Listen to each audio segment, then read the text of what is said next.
ಶ್ರೀಕೃಷ್ಣ ಭಗವದ್ಗೀತೆಯಲ್ಲಿ ಹೇಳಿದ್ದಾನೆ, ಕೆಟ್ಟ ಕರ್ಮ ಅಥವಾ ಒಳ್ಳೆಯ ಕರ್ಮ ಅಂತ ಅನ್ನೋದು ನಾವು ಮಾಡೋ ಕೆಲಸದಿಂದ ಅಲ್ಲ, ಆ ಕೆಲಸ ಮಾಡುವಾಗ ಅದರ ಹಿಂದಿನ ನಮ್ಮ ಭಾವನೆಗಳಿಂದ ಹುಟ್ಟುತ್ತೆ ಅಂತ. ಉದಾಹರಣೆಗೆ, ಒಬ್ಬ ಮನುಷ್ಯ ಇನ್ನೊಬ್ಬ ಮನುಷ್ಯನ ಮೇಲೆ ಚಾಕುವನ್ನ ಬಳಸುವಂಥದ್ದು. ಇದನ್ನ ಕೊಲೆಗಾರ ಕೂಡ ಮಾಡಬಹುದು, ಒಬ್ಬ ವೈದ್ಯ ಕೂಡ ಮಾಡಬಹುದು. ಒಬ್ಬ ವೈದ್ಯ ಮಾಡ್ತಾ ಇದ್ದಾನೆ ಅಂತ ಅನ್ಬೇಕಾದ್ರೆ ಅವನು ಒಂದು ಪ್ರಾಣ ಉಳಿಸಬೇಕು ಅಂತ ಮಾಡ್ತಾ ಇರ್ತಾನೆ. ಆದ್ರೆ ಒಬ್ಬ ಕೊಲೆಗಾರ ಪ್ರಾಣ ತೆಗಿಬೇಕು ಅಂತ ಮಾಡ್ತಾ ಇರ್ತಾನೆ. ಪ್ರಾಣ ತೆಗೆಯೋದು ಚಿಟಿಕೆ ಹೊಡೆದಾಗೆ, ಹೀಗಾಗೋಗ್ಬಿಡುತ್ತೆ. ಅದೇ ಪ್ರಾಣ ಉಳಿಸ್ತಾ ಇದ್ದಾನೆ ಅಂತಂದ್ರೆ ತಾಳ್ಮೆ ಬೇಕು, ಜಾಗರೂಕತೆ ಬೇಕು, ನಂಬಿಕೆ ಬೇಕು, ಸಮಯ ಬೇಕು.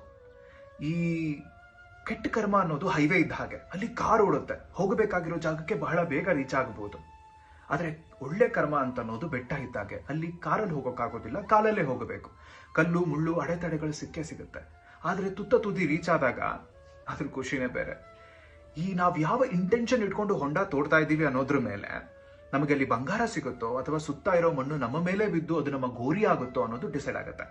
ನಾವು ಒಳ್ಳೆ ಕೆಲಸ ಒಳ್ಳೆ ಇಂಟೆನ್ಷನ್ ಇಟ್ಕೊಂಡು ಮಾಡ್ತಾ ಇದೀವಿ ಅನ್ಬೇಕಾದ್ರೆ ಅಡೆತಡೆಗಳು ಜಾಸ್ತಿ, ಅದನ್ನ ಕೆಟ್ಟ ಕರ್ಮಗಳೇ ತರ್ತಾ ಇರ್ತವೆ. ಯಾಕಂದ್ರೆ ಅದರ ಜಾಗವನ್ನ ಬೇರೆದು ತಗೊಳ್ಳೋದು ಅದಕ್ಕೆ ಇಷ್ಟ ಆಗೋದಿಲ್ಲ. ಅದೇ ಕೆಟ್ಟ ಕೆಲಸಗಳನ್ನ ಮಾಡ್ತಾ ಇರ್ಬೇಕಾದ್ರೆ ಕೆಟ್ಟ ಕರ್ಮಗಳು ಹೆಗಲ ಮೇಲೆ ಕೈ ಹಾಕೊಂಡು ಕುಣ್ಕೊಂಡು ನಡೆಸ್ಕೊಂಡು ಹೋಗ್ತವೆ ನಮ್ಮನ್ನ ಬೇಗ ಬೇಗ.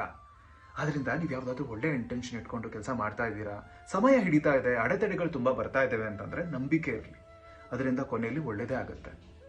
ಇವತ್ತಿನ ಬಗ್ಗೆ ತಾಳ್ಮೆ ಇರಲಿ, ನಾಳೆ ಬಗ್ಗೆ ನಂಬಿಕೆ ಇರಲಿ. ಯೋಚನೆ ಮಾಡಿ.